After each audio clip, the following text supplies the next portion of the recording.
మాజీ మంత్రివర్యులుగా ఉన్న కేటీఆర్ గారు కానీ హరీష్ రావు గారు కానీ ముఖ్యమంత్రి రేవంత్ రెడ్డి గారి మీద ఒక దుష్ప్రచారాన్ని మొదలుపెట్టారు. అదేంటంటే మౌలానా అబుల్ కలాం ఆజాద్ ఉర్దూ యూనివర్సిటీకి సంబంధించిన భూములను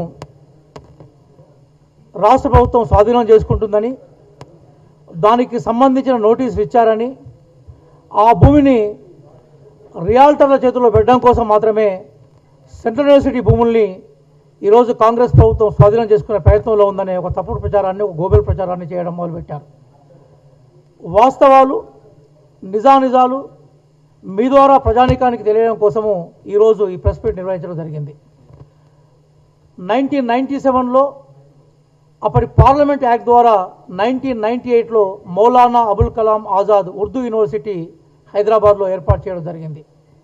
హైదరాబాద్లో ఉర్దూ యూనివర్సిటీ ఏర్పాటు చేయడంలో, ఉర్దూ యూనివర్సిటీని విస్తరింపజేయడంలో, ఉర్దూ యూనివర్సిటీలో జాయిన్ అవుతున్న విద్యార్థులు కశ్మీర్ నుంచి కన్యాకుమారి, తారెడార్ నుండి ఐజ్వాల్ వరకు విద్యార్థులకి సౌకర్యాలు కల్పించడంలో రాష్ట్ర ప్రభుత్వంగా మేము ఎన్ని చేశామో అన్ని ప్రయత్నాలు చేసి ఆ యూనివర్సిటీ అభివృద్ధి కోసం దోహదపడ్డ పార్టీ ప్రభుత్వాలు కాంగ్రెస్ పార్టీ. అట్లాగే మీ అందరికీ తెలుసు, సెంట్రల్ యూనివర్సిటీస్ అన్నీ కూడా కేంద్ర ప్రభుత్వం ఆధీనంలో ఉంటాయి. దానికి ఛాన్సలర్గా రాష్ట్రపతి ఉంటారు, వైస్ ఛాన్సలర్ని కేంద్ర ప్రభుత్వం నియమిస్తుంది. కోసం నియామకాల్లో కానీ దానికి సంబంధించిన విస్తరణలో కానీ రాష్ట్ర ప్రభుత్వానికి ఎట్లాంటి ప్రమేయం ఉండదు. ఇది వాస్తవం. కానీ హైదరాబాద్ నగర అభివృద్ధి, తద్వారా తెలంగాణ అప్పుడు ఉమ్మడి ఆంధ్రప్రదేశ్ అభివృద్ధి కోసము రాష్ట్ర ప్రభుత్వం ఆ భూమిని ఉర్దూ యూనివర్సిటీకి ఇచ్చింది, 200 ఎకరాల భూమి. కానీ క్యాజువల్గా పరిపాలనలో సాధారణ అంశంగా రాష్ట్ర ప్రభుత్వం నుంచి కేటాయించబడే భూమి నిజంగా వినియోగంలో ఉందా లేదా, అది మనం ఏ పర్పస్ కోసం, అంటే ఏ ఉద్దేశం కోసం ఆ భూమిని మనం కేంద్ర ప్రభుత్వ సంస్థకు అప్పచెప్పామో ఆ ఉద్దేశం నెరవేరుతుందా లేదా అన్న విషయాన్ని తేల్చుకోవడం కోసము సహజంగా పరిపాలనలో భాగంగా కలెక్టరు ఆ భూమి వినియోగం మీద సాధారణ పరిపాలన ఉత్తర్వు ఇస్తాడు. ఆ భూమి మీద మీరు ఏ మేరకు దాన్ని వినియోగంలో తీసుకున్నారు, భవిష్యత్తులో ప్రణాళిక ఏంటని. అందులో నేపథ్యంలోనే రంగారెడ్డి జిల్లా కలెక్టరు ఉర్దూ యూనివర్సిటీకి ఆ మొత్తం భూమి వినియోగానికి సంబంధించిన వివరాలు ఇవ్వని చెప్పాడు. అది ఒక టెక్నికల్ ప్రక్రియ, ఒక అడ్మినిస్ట్రేటివ్ ప్రక్రియ, ఒక పరిపాలనా ప్రక్రియ. దానికి ఉర్దూ యూనివర్సిటీ వైపు నుంచి మా యూనివర్సిటీ విస్తరిస్తుంది, రెగ్యులర్ కోర్సెస్తో పాటుగా మేము డిస్టెన్స్ ఎడ్యుకేషన్లో కోర్సెస్ని మేము లాంచ్ చేశాం కాబట్టి ఈ భూముల వినియోగాన్ని మేము సక్రమంగా వినియోగించుకొని చెప్పారు. దాంతో ఇష్యూ క్లోజ్ అయిపోయింది. ఆ క్లోజ్ అయిపోయిన ఇష్యూను ముగిసి ఒక శుభప్రదంగా ప్రతి రిపోర్ట్ వచ్చిన ఇష్యూను కేవలం పొలిటికల్ లైట్ చేయడం కోసమే కేటీఆర్ గారు నిన్న కొంతమంది డమ్మీ విద్యార్థులతోటి, ఆ యూనివర్సిటీ సంబంధం లేని వాళ్ళతోటి ఒక ప్రెస్ మీట్ ఏర్పాటు చేసి మొత్తం కాంగ్రెస్ ప్రభుత్వం రేవంత్ రెడ్డి గారి నేతృత్వంలో ఆ భూమి అంతా గుంజుకున్నట్టుగా, 50 ఎకరాల భూమిని రియాల్టర్కి అప్పచెప్పినట్టుగా ఒక గోబెల్స్ ప్రచారం చేయడం మొదలుపెట్టారు. మిస్టర్ కేటీఆర్ హుందాగా మాట్లాడితే కాంగ్రెస్ పార్టీ హుందాగా సమాధానం చెప్తుంది. రాజకీయాల్లో లోఫర్ భాష ఉపయోగించొద్దని కేటీఆర్ గారికి మేము హెచ్చరిస్తూ ఉన్నాం.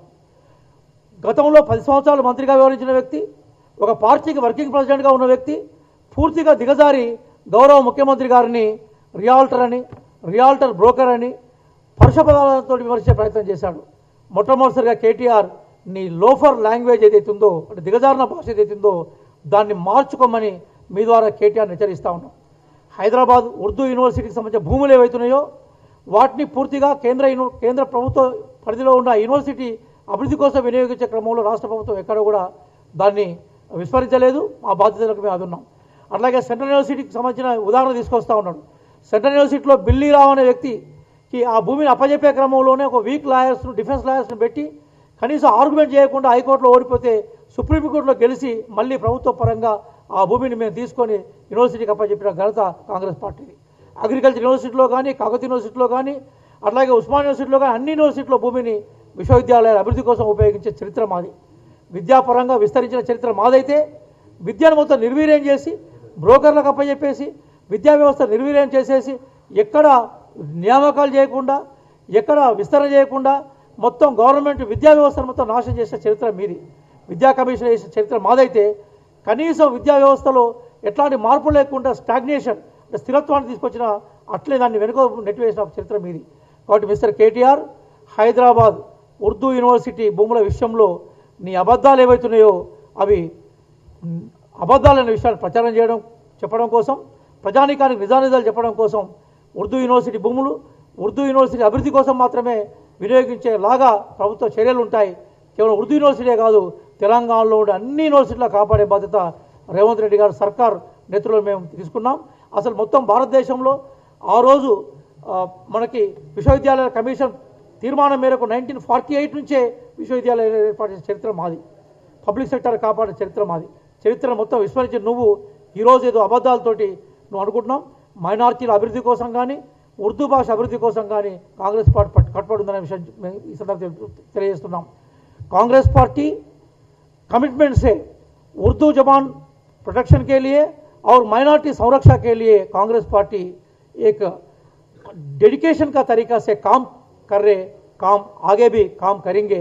अब केसीआर आपका झूठे बात बंद करो, उर्दू यूनिवर्सिटी प्रोटेक्शन में हमारा साथ दो बोल के आपका तरफ से मैं लोग को और यूनिवर्सिटी स्टूडेंट्स को मैं रिक्वेस्ट कर रहा हूँ.